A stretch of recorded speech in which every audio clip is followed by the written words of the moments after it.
Neste pequeno vídeo quero falar dos pormenores da representação de forças num plano horizontal e num plano inclinado. Fica atento. Sou o professor Marco Pereira do estudafq.pt. Bem, como é que se representa as forças num plano horizontal? Num plano horizontal eu vou representar sempre o peso, sempre para baixo, em todos os planos, mas ele tem de ser, vamos reparar que vai ser perpendicular ao deslocamento. E tenho também a normal com o mesmo comprimento de peso.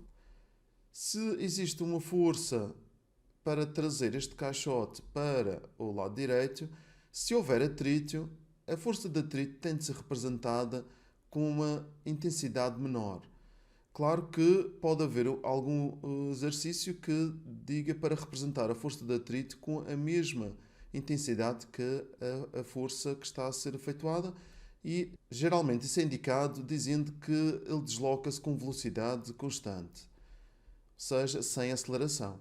No 11º falamos de a resultante das forças igual a massa vezes aceleração. Temos estes vetores assim. Segundo os eixos, vamos ter para a força resultante no eixo dos y é igual, e aqui já não vou representar com o vetor para que possamos então indicar se é positivo ou negativo. A força, segundo o eixo vou representar aqui sentido positivo para cima, no eixo dos y, então temos a normal menos o peso, e isto será igual a zero. A força resultante, segundo o eixo do x, é a força que vai estar aqui no sentido positivo menos a força de atrito. Se estas duas forças forem com igual intensidade, significa que não haverá aceleração e o objeto circula com velocidade constante. Assim como está, temos uma força maior que a força de atrito, então o objeto terá ainda aceleração, mas de menor intensidade. Pormenor para representar as forças no plano horizontal, mas quando eu tenho uma força que é feita não segundo a direção do deslocamento, é feita segundo um determinado ângulo. O pormenor a ter atenção é que esta força terá uma componente de y, e esta força de y já irá para cima. Significa que a força que a superfície irá fazer não precisa ser tão grande para anular o peso. Já temos aqui uma força de y que irá fazer uma força para cima. Então, segundo o eixo dos y, teremos a força y positiva, mais a força normal também irá para cima, também positiva, menos o peso. E como o movimento é apenas feito no eixo dos y, o resultado desta força no eixo dos y será zero, e podemos tirar, usando esta fórmula, o valor da reação normal. O f de y podemos tirar através do ângulo que a força faz.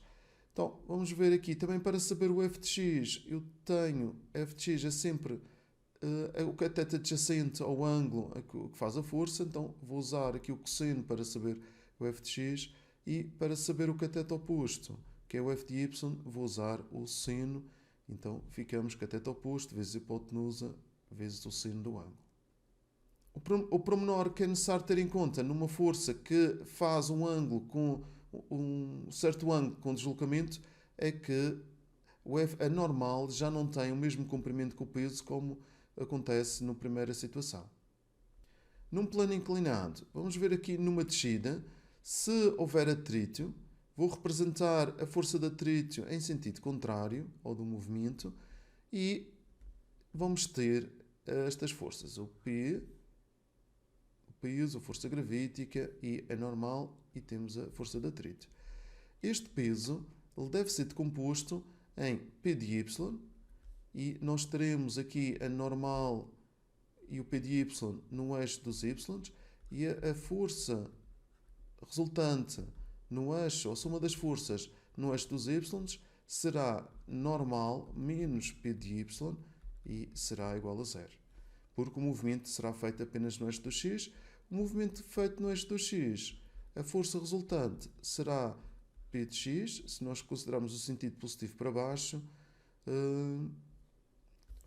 Normalmente consideramos o sentido positivo do movimento, Então será π de x para baixo menos a força de atrito. Mais uma vez, se o objeto deslocar-se com velocidade constante, significa que não há aceleração, e então as duas forças, a π de x e a força de atrito, irão se anular e não haverá aceleração. Velocidade constante. Numa subida, já teremos que representar a força que irá fazer com que o caixote suba, e a força de atrito será sempre representada em sentido contrário ao do movimento, e vamos considerar o sentido positivo aqui, o sentido do movimento. Novamente temos aqui as forças, que é o peso, a força de atrito, a força que faz o bloco subir e a normal. E para perceber o tamanho das forças e saber quais são as forças que são feitas nos diferentes eixos, vamos representar o P de Y e o P de X. É importante representar sempre aqui eles dentro de um retângulo. O que acontece quando é feito na sala de aula e ao ver o caderno dos alunos, acaba por ver aqui não quadrados perfeitos, acaba por ser, por exemplo, o P de Y até cá abaixo, por exemplo.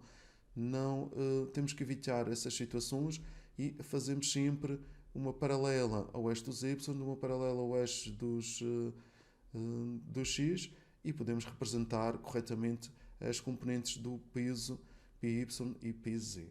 Como é que fazemos aqui as forças segundo os eixos? No eixo dos Y é igual, tem a normal menos o P de Y, aqui será 0. Nós não vamos fazer movimentos aqui na vertical. A força resultante segundo o eixo do X será a força que é feita menos a força de atrito menos o π de x. Lembrar aqui, o π de x é sempre massa vezes G vezes sino do ângulo. Até evito, eu ponho sempre mg para que não fiquem só com esta expressão, porque muitas vezes o que acontece é indicado no exercício que a massa é de 5 kg e é colocado logo aqui a massa em vez do peso, e muitas vezes é esquecida esta aceleração gravítica com o valor de 10. O valor que nós usamos nos exercícios é de 10. Aproveito para te convidar para o Discord do Estudo FQ. Podes colocar lá as tuas dúvidas, tem outros alunos que terão todo o gosto em te ajudar, e bom estudo. Espero que tenha ajudado. YouTube recomendou-te o primeiro vídeo, verifica se ele tem razão. Se ainda não te inscreveste, inscreve-te agora, partilha com os teus colegas para os ajudar a estudar, e até o próximo vídeo. Estamos juntos!